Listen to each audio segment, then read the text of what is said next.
Awesome. Yeah. There's a couple of I believe it was leaching.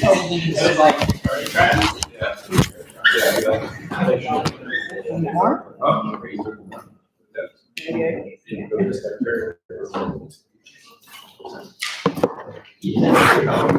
Oh, yeah.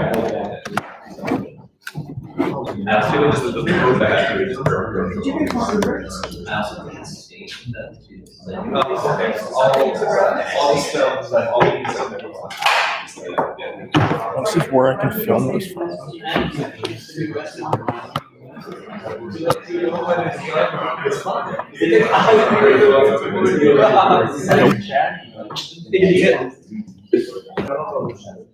You want me to move? I think you're fine. Yeah, can you move over? Walk them around.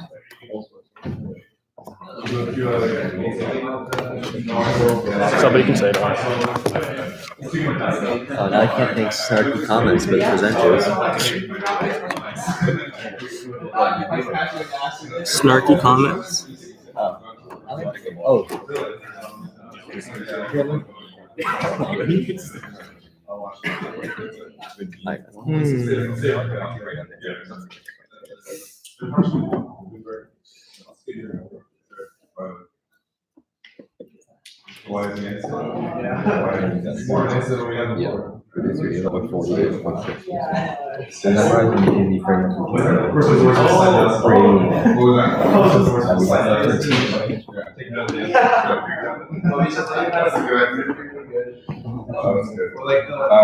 you want to get a strategic feedback to first?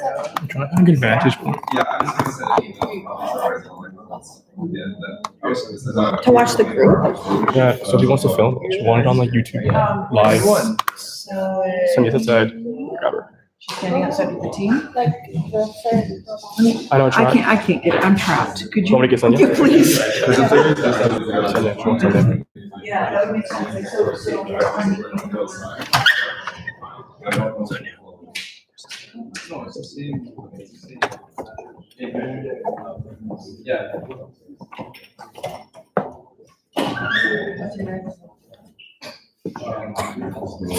So clumsy. So how much time do we actually? 7.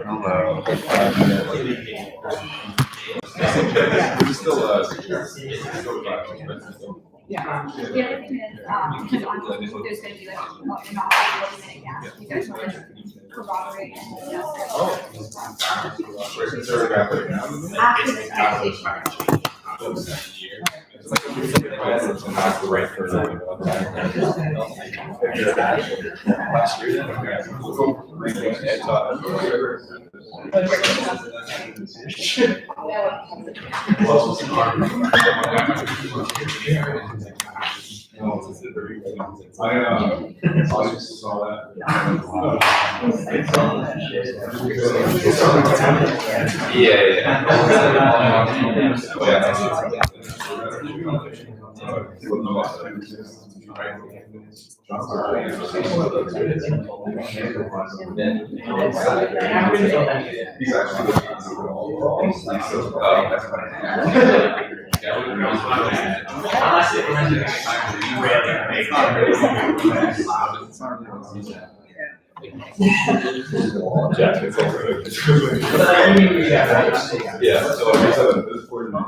Oh, next Thursday. Got it. Oh, huge. Oh, it's for startup. So these are 5 or 7 security. Sure. 5 minutes or 7 minutes? It's 5 minutes, but we gave 7 just for the sake of getting a couple more questions in there. Cool. So should I continue doing like 7 minutes or Q&A for a time, or? Do 7. Do 7? It means one more question. That gives you a chance to get your. But maybe give them a warning. Yeah, at like 7. So it's not like 7 plus a question. It's like 7. Yeah, so 7 hard. Yeah. Strength. They only have 5 minutes for Q&A at JDC. I've told them to give us 7 questions altogether. Just no more. Yeah. I had to ask for one, though. Yeah. No, that's fine. We can go over time. I'm just saying that I figured 7. Part of the feedback for all these we didn't know. Oh, yeah. Yeah. Why didn't I miss the final lounge? Give me a taste. You, what would you like?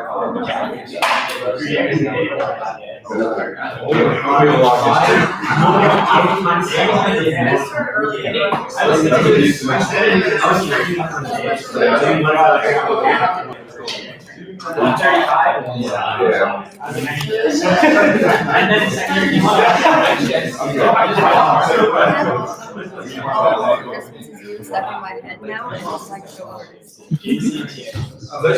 All I can, I'm just like sitting here, playing it over. Let's start. I'm back. What do you mean? I spent the whole Monday marketing. I would say it's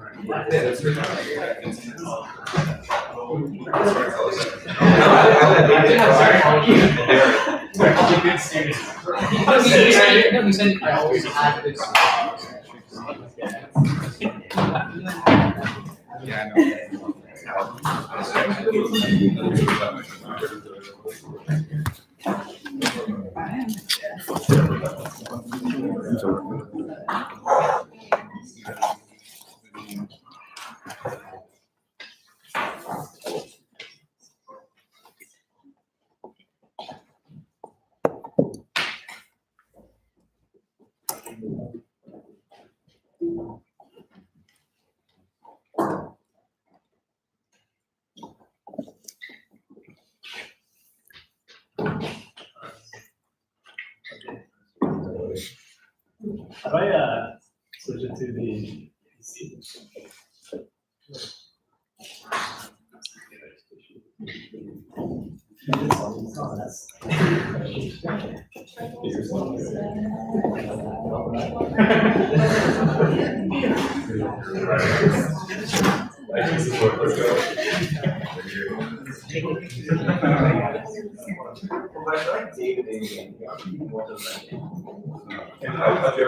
I said that yesterday to you at work, and you go, I'm tired of this.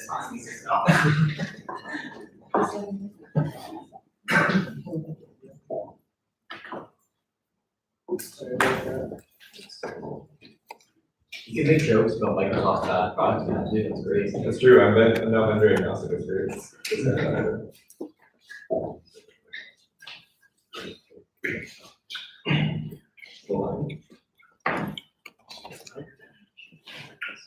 Come around, shake hands.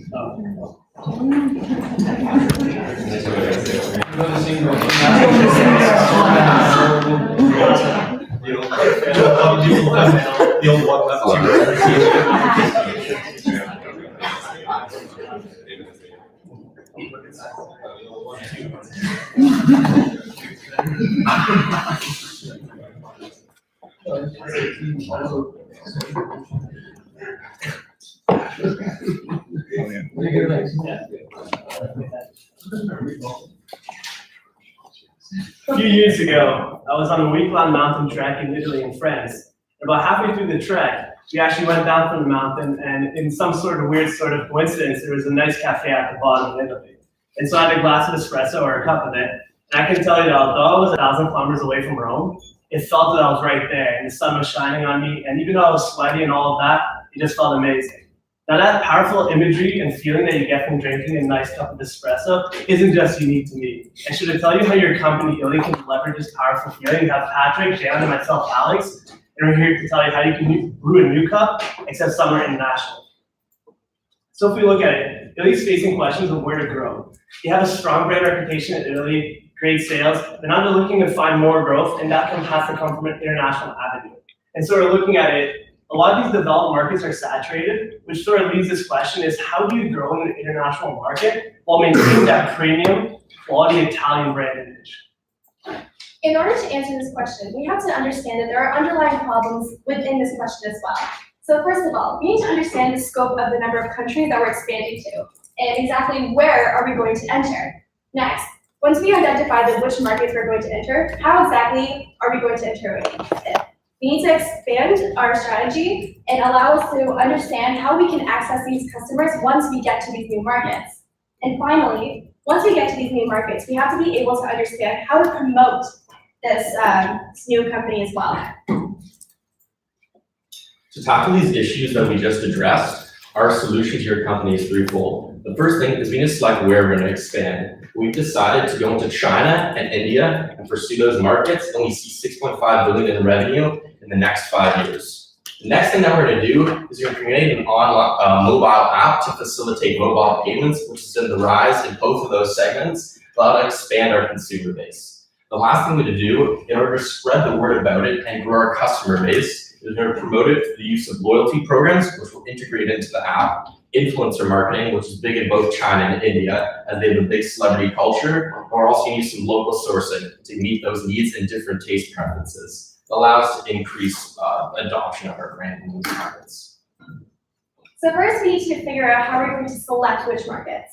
First thing, we need to understand what we can find as the ideal country for growth. So we have identified that these as India and China. And then we're going to allow us to have a 6.5 billion market in 5 years with that. Now to reiterate some of these things I mentioned, we are established in Italy and we're looking for international expansion. Their company gave us some criteria. So all of our goals are really to evaluate which criteria are the most important ones, and then to determine which country can we enter that is aligned with our brand and will provide that large expansive growth opportunity that we're looking for. So these are the criteria you mentioned. There's a few of them here, but I actually want to single down about 4 of them that I think are more important than these. First is you want to look at competition, especially saturation, because that makes it easier to enter if you pick the right place. Next, you want to look at GDP and sort of middle class growth, because you want to have, that tailwind that can just propel you on the long-term horizon. Then you want to look at coffee expansion, especially the ones with the largest growth opportunity. And lastly is the segments themselves. You want to pick a market that has a large growing luxury market, because that's exactly where we want to position ourselves. So if we look at these developed countries like the US, Germany, UK, and Japan, they don't really seem to fit these criteria. If you're looking at GDP growth, that's about 2 to 3% annually versus some of the developing markets. Your coffee growth is in the single digits, except for the UK, but that's not forecasted to last forever. And last, the competition is high saturation with a lot of established players, especially Starbucks, McDonald's, and various other cafe shops. But then if you look at India and China, they actually fit all the criteria that we're looking for. When you look at it in terms of GDP growth, you're looking at 5 to 7% annually. Your middle class is expanding dramatically at around 8 to 10% in these countries. And now that's a large absolute value number, because that's in India every year about 30 million new people that are joining just in this middle class segment. In terms of coffee growth, these are a lot higher than all the developed markets. But even more importantly is that competition here is on an order of magnitude less than the developed markets. We're having less than 2 coffee shops per million people in these 2 markets, while places like the US, Germany, Japan are upwards of 50 and upwards of 200 in some cases. I also want to drive deep on a few of these additional factors.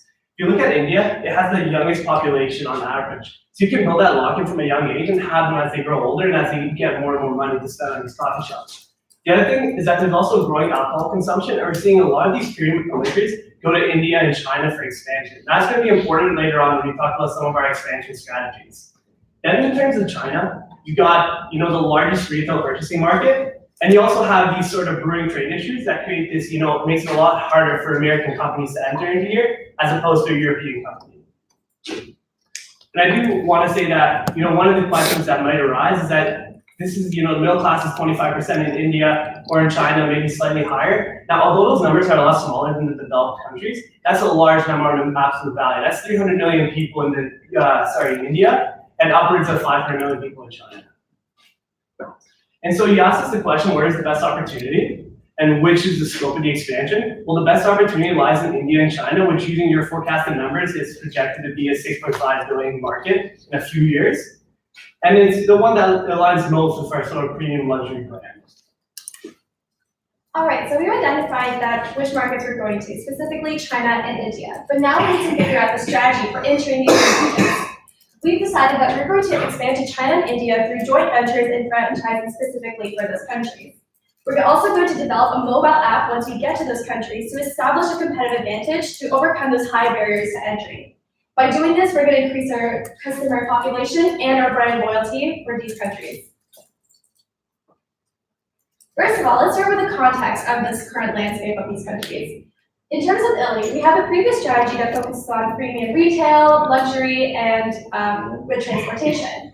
But when we come to these countries, it's a slightly different landscape. In terms of China, we have a complicated federal regulations that go around with franchising. For example, China does not allow any potential investors to buy land in China unless it's for personal use. On the other hand, for India, there are potential hindrances caused by the banking system and the complicated bureaucracy.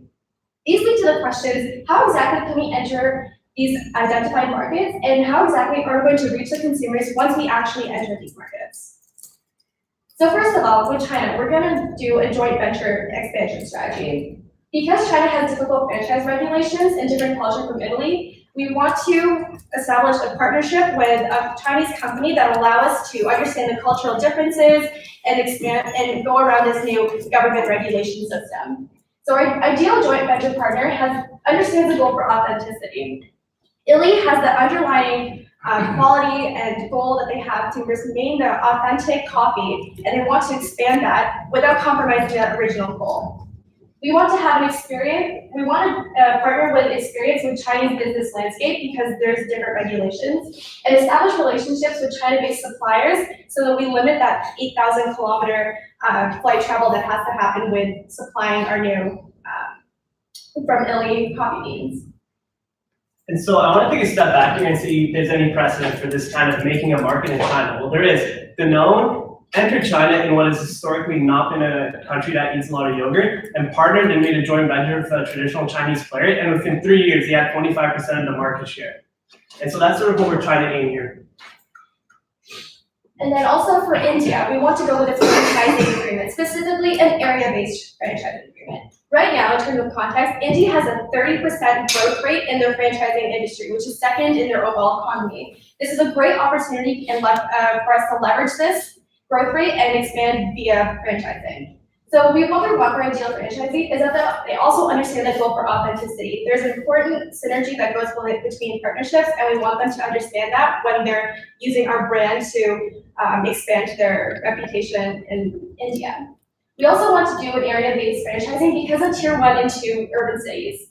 Only 30% of India is currently urbanized, and we want to focus our franchises based on that. Right now in India, there are no Starbucks. What we want is to have that franchise strategy that allows us to become the new Starbucks in these urban cities.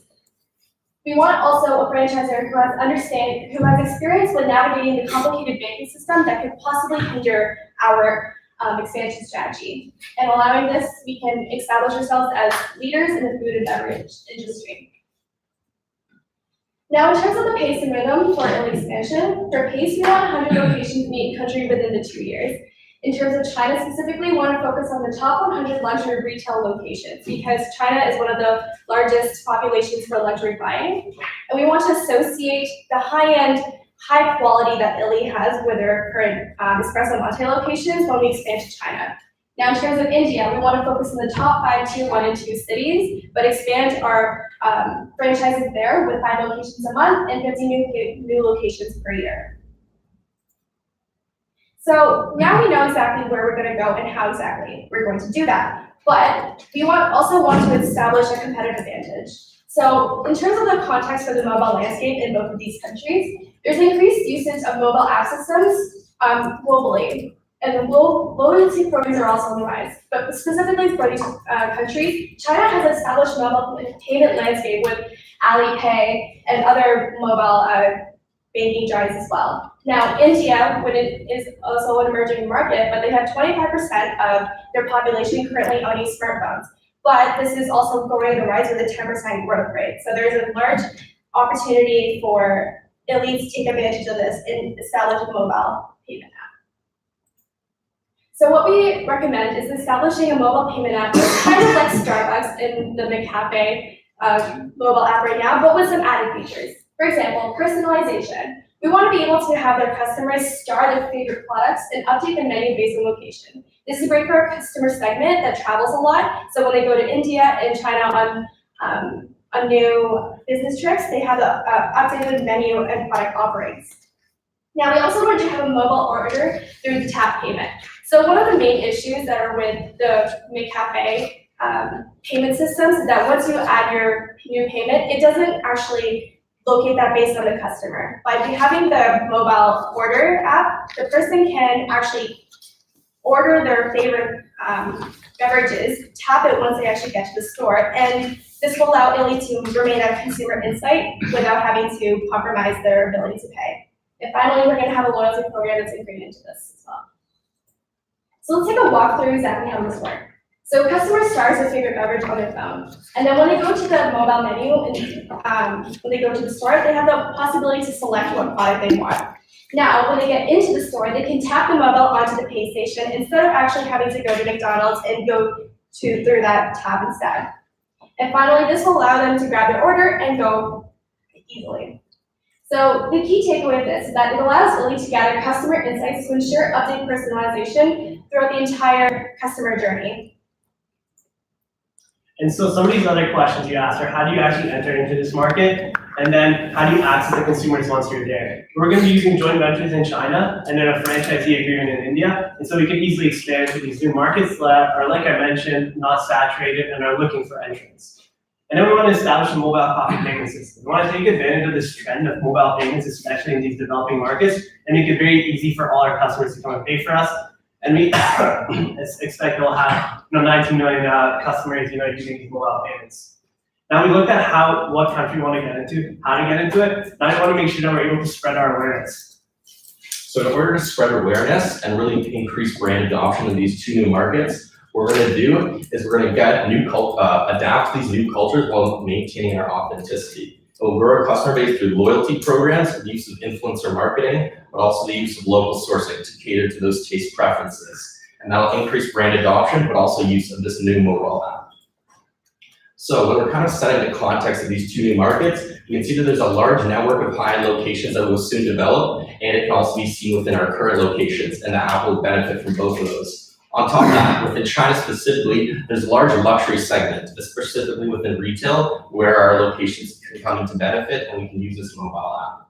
There's also different taste preferences, as I'll go into a bit later, that we'll definitely have to cater towards. And there's also an emphasis on influencer marketing with Bollywood stars in India and a lot of top celebrities in China that consumers look to for input when making buying decisions. And lastly, we developed this new app, so we really want to leverage that in terms of our promotions. So we're actually going to integrate a loyalty program into this app. And the reason we're going to do that is because we have a large variety of retail partner locations already that can benefit from this app. And with our expansion of new stores in these new countries, they can use that as well. And we'll use elements of gamification. So a case study for this is the Starbucks app, where they actually have personalized offers with limited amounts of time to increase engagement within the app and really drive the customer growth and customer base at the beginning of this new app, but also personalization and retention and repeat purchases within the app. Another thing we're going to do is have tiers. And for example, within China specifically, we're going to have a VIP tier where if you go to any of these luxury retail locations, you're going to automatically have a coffee beverage when purchasing there. As it's actually shown that with things like Amazon Prime, paid tier members actually spend 2 times more and shop 2 times as frequently. And the Starbucks app, as that case example, actually led to an increase in customer base of this app by 11% in Q2 2018 and forced use of the app by 6 times. Now, when looking actually to the different taste preferences within these two cultures, we're going to have to expand our product offering. And the way we're going to do that is through local sourcing. Both India and China, there's a higher prevalence in the use of tea over caffeinated coffee, caffeinated beverages. So we're going to make a relationship with high-end tea retailers and add that to our product offering within our stores. Another thing to do specifically within China is add sourcing of sweeter flavors, and that can allow us to go to bubble tea and mochas and lattes, which they really enjoy. Another thing that we're going to do is the use of liquor in China, specifically things like bourbon and scotch is on the rise, and we can fuse those with our beverages and create caffeinated alcoholic drinks, since that is on the road. And another thing we can do is we can actually go into India and incorporate some of the local bean manufacturers within that country, because, for example, even my parents, they get a lot of gifts that they get from India, is specific, very traditional cultural blend that come from India, and within India, they have a hard preference towards local sourcing. We're still going to be primarily sourcing from Italy.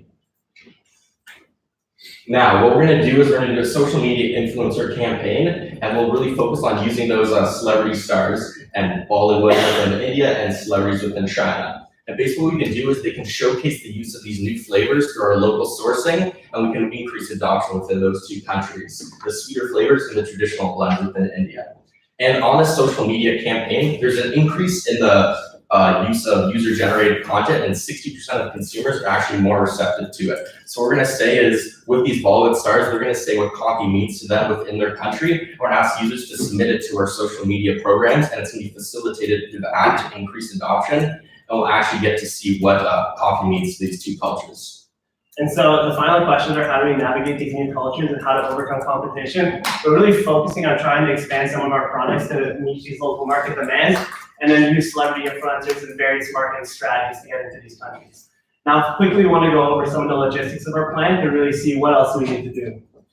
Now, when we're looking at the risks and mitigation, one of the key things is that tastes don't align. And if that is actually the case, we're going to expand upon that social media marketing campaign. And rather than just saying, what does coffee mean to you and your country, we're going to actually say, what are some traditional caffeinated beverages that you have? And ask them to submit a photo of the video of them making that blend. And we'll do this to crowdsource innovation, actual taste creation and flavor creation, and incorporate it into our flavor selection in the future. And another thing is that China joint ventures don't work. Although it's the most favorable type of venture, as we just discussed earlier, it is also very risky. So if that's the case, we're going to go and lean towards franchising. And although franchising has high restrictions in China, there are currently 3,500 franchises out there right now, so we know that it is possible and still doable for your company.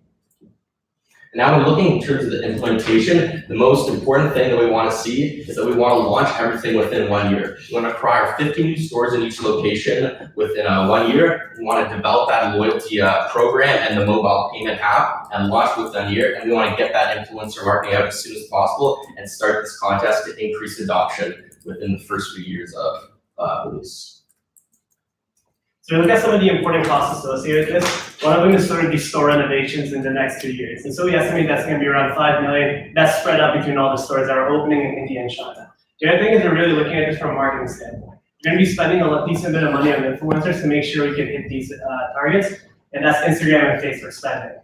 Lastly, on application development costs themselves, that's another incremental $10 million. Now, what's the outcome of all these spends? Well, right now, India makes up less than 1% of your international sales. You think that in 5 years, India and China are going to make closer to 20% of your incremental sales, and that's going to be another $20 million yearly that you're getting just from there in terms of international sales. So let's reiterate what happened here. We decided to go into India and China because that's a large growing market that's going to be a $6 billion market in 5 years. We want to go into joint venture and then area franchising in China and India respectively because that's the easiest way to reach these markets. And lastly, we want to go through our marketing spend and want to go target these influencers. We want to use these mobile loyalty apps. We really want to take advantage of all the trends that are growing in those areas. So overall, we think that in the next few years, all these people in India can have that same powerful experience I have. Although they're halfway across the world, they'll be able to feel as if they're in Rome and in the luxury districts of all these Italian cities. Thank you, and we look forward to any questions.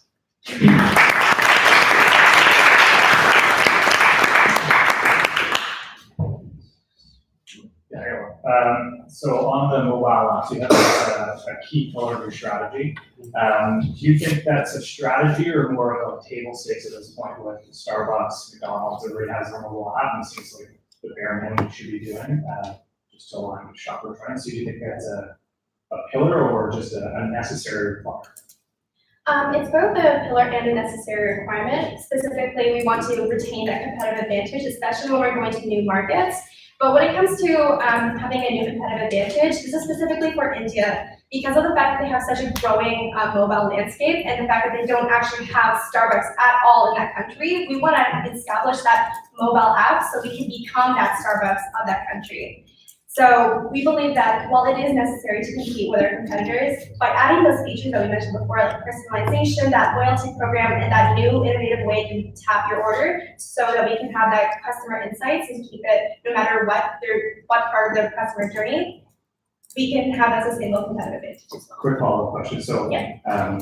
knowing that this is a premium brand and Italy, as you mentioned, it's really about the in-store experience and being in the store and drinking the coffee within the store. Do you think having a key pillar as a mobile app and having people coming in and leaving is a risk to that experience that makes you successful? Well, in terms of the mobile app, it's just another added experience to having that the Italy espresso latte experience. So when it comes to China, right now their store layout is that it's high end, it's high quality, it shows that it's a place for business people to meet. What we want for China specifically is to continue on with that layout, plus that mobile app to allow them to have that more innovative, high-end professional feel. Specifically talking about India, we're going to cut back a bit on the professional because of the fact that it's such a young population. We want it to be that go-to place as a coffee shop for friends, but still having that professional and ambiance to it as well by adding that mobile app system. So one of our market decision criteria was to choose a market where the top 10% would have high GDP capita. It seems like India and China, their top 10% are like a fifth to a tenth of the other countries, like UK, Brazil, US. Is there a reason your team's elected to dismiss this criteria, or do you think it's not important? Well, not that it's not important, I just think that sort of middle class growth in general is higher criteria than the top 10%. Because that top 10% will move in tandem with middle class growth, but middle class growth will also just increase your overall market. So, and I just want to make the other statement is that in a lot of these developing countries, your cost of living is a lot higher, so your back end budget discretionary spending is less. But I think in India and China, we see that retail luxury spending, and some of these goods make up a lot higher percentage of what you're spending your money on. Okay, so if we're focusing on India and China, one thing I noticed was India last year, 50% drop in our volume and sales. Are you scared that this could be a trend or something bigger? We think that this is more of just an isolated case, just because the market is so conducive for expansion. I think by sort of revamping some of our offerings, really focusing on getting some of that local suppliers, different marketing strategies, we can overcome that one-year case and sort of ride the market growth going forward. I was going to say, kind of piggybacking off the India question, do you think it's really feasible to try and make this measure in a year or two? Because I'm seeing that India is also the hardest country to do business in reality because of timelines. So I think the Ease of Doing Business Index is, a great index. I think it's sort of flawed in how, what they use. A lot of it also has to do with sort of, different additional paperwork and sort of under-the-table spending you have to do. So I think there's ways to get into it, especially if, considering other countries are getting into it. You just, the way to get into it has, slightly less regulations and slightly more, bribery, various other things as opposed to these developing countries.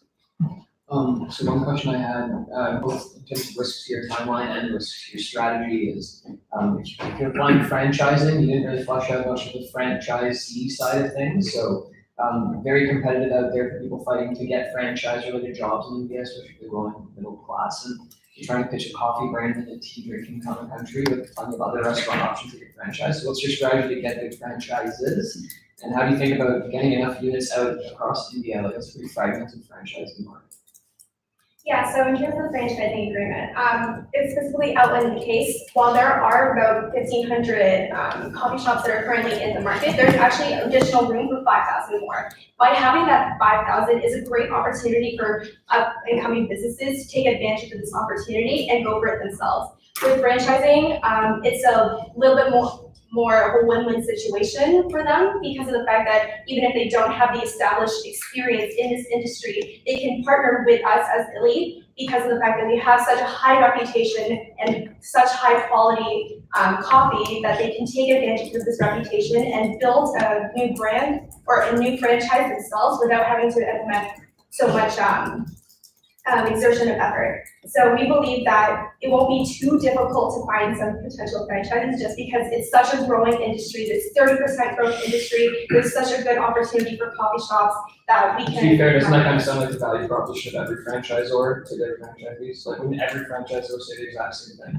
That's also true, but when it comes to the coffee industry, it's also a very growing industry as well. So when we reach out to potential business and franchise investors, we will outline not only the environment of the current industry as well, but also our strengths as well. There are arguments crux on reputation. There are stations you guys need to have in India or China who don't touch coffee or know anything about Italy as much, so. Yeah, so I'd sort of push back on that point. They don't know a lot about us, but sort of these ideals that Italian luxury goods have permeated to India and China, which is you see why China is spending a lot of money on Italian fashion and various other things. So we think we can ride that same wave and that same trends that these other products are getting and sort of apply it to our imaging as a coffee shop. If we really focus our promotions on the fact that we are an Italian brand, years of experience, and we're established in Western Europe, those Indian consumers and Chinese consumers who are looking for that will also look for coffee from that same segment. I do want to build on your question from before, because I think 1 year to get 50 locations, sign up Hollywood stars, we're very difficult to work with. Finding celebrities in China, another 50 locations there, bureaucracy, all those things. 1 year. Walk me through that, guys. I don't see that happening. I think you bring up some very good points. Like, you would be able to sign Serena 1 year, that's for sure. Agents gotta be signed up for. I think there's, I just want to sort of touch upon the influencer side of things. I think in today's market, there's various marketing agencies that have a lot of experience in getting these influencers. So I think we can reach them, if we're spending the necessary amount of money. I think on the location front, I think perhaps that 50 years might be a little bit too aggressive, but we can always, our plan is to have in place the start of all these 50 stores. So perhaps in the next year, we'll be able to, build upon these and have that 200 in a 2 to 3 year range. Great, that's all the time we have for questions.